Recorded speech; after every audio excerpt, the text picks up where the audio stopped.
السلام عليكم، شلونكم؟ شو اخباركم يا طلاب؟ ان شاء الله تمام. تحيه خاصه لكافه المراحل. طبعا اليوم توضيحنا على توزيع النتائج، متى توزيع النتائج، وهل يوجد مساعدات في اداء امتحان نصف السنه من قبل الكادر التدريسي المدرسه اللي خاصه بيك لو لا. اتمنى من جميع الطلاب يتابعون هذا الفيديو للنهايه، يشتركون بقناه، تفعلون زر الجرس، وتحطون لايك لهذا الفيديو على مود يوصل لكل طالب ولكل طالبه عراقيه، وتنضم الى قناتنا مال التليجرام، رابطها في اول تعليق مثبت ننشر بها فقط الاخبار الموثوقه من خلال وزاره التربيه.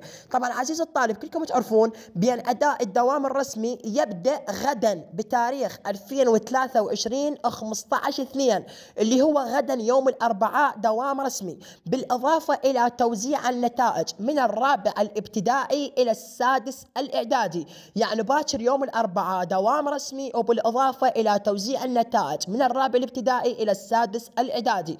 وهنا السؤال المهم، أكثر الطلاب يقولون إذا أنا ماخذ درجة 45 في امتحان نص السنة، وزارة التربية سووه 50، أصلا وزارة التربية ما عليهم في امتحان نص السنة.